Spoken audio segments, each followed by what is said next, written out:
We now have a spokesperson who is the new public-facing representative of Rippaverse, who is Gothix.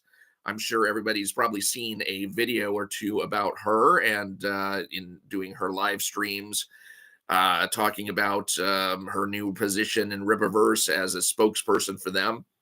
Now, I think she's been undeservedly getting a lot of crap from people. I have to say that up front, because when you are a spokesperson for a company, that does not necessarily mean you have to know everything about the ins and outs of the company.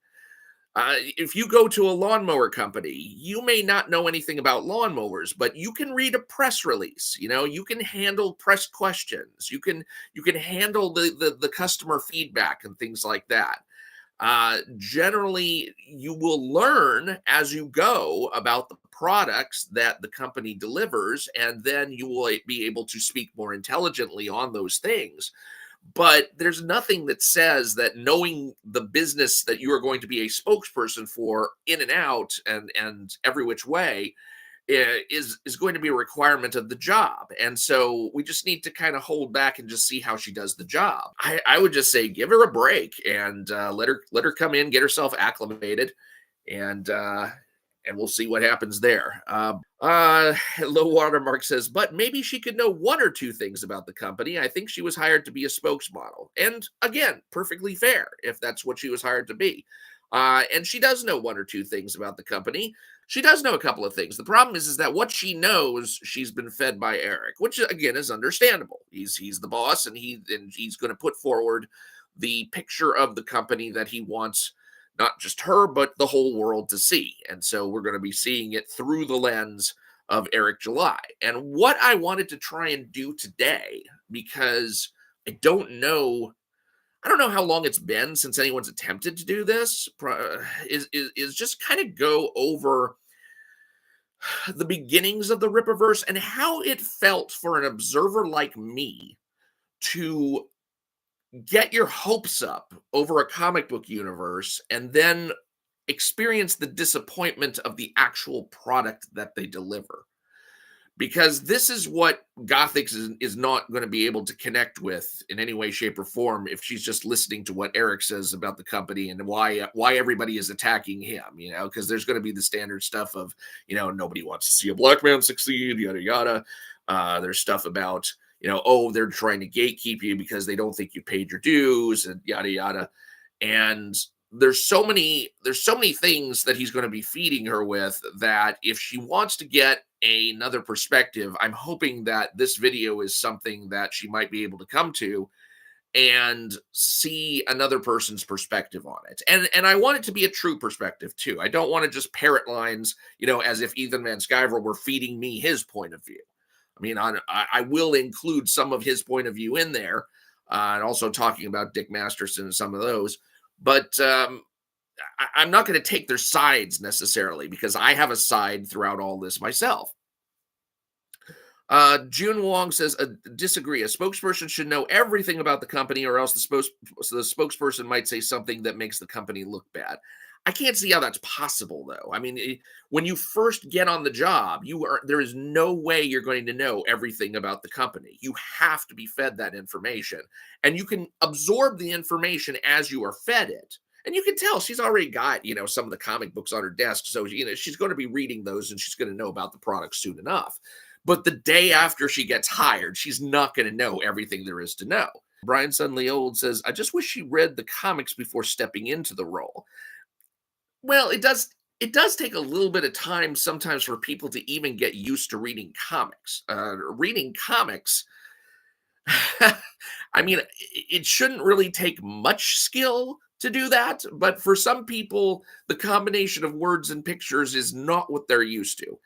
And a lot of people are more used to audiobooks these days, and so they don't even bother to read. Yeah, so putting the words and pictures together, knowing how you're supposed to follow them around the page, sometimes, especially when you're dealing with comic books that don't always follow the rules about where all these things are supposed to go, and who don't always have the right, syntax or have the right emphasis in the right places, it can make it difficult for a newcomer to understand. So, it'll take a little bit of a learning curve, I'm sure.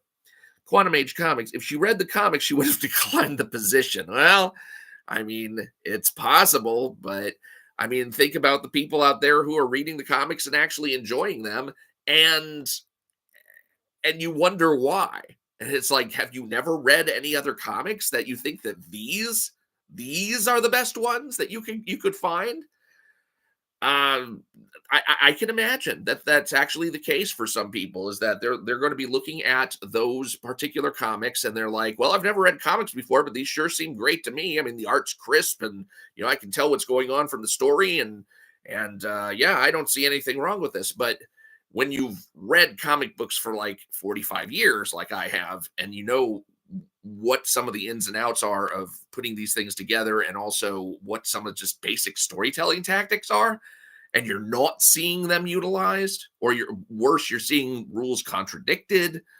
And it's not, and like I said, it's not something that's just germane to Rippaverse. This is something that happens on the Comics Gate side too. It's like, oh well, rules, we don't need rules. Sometimes you do. So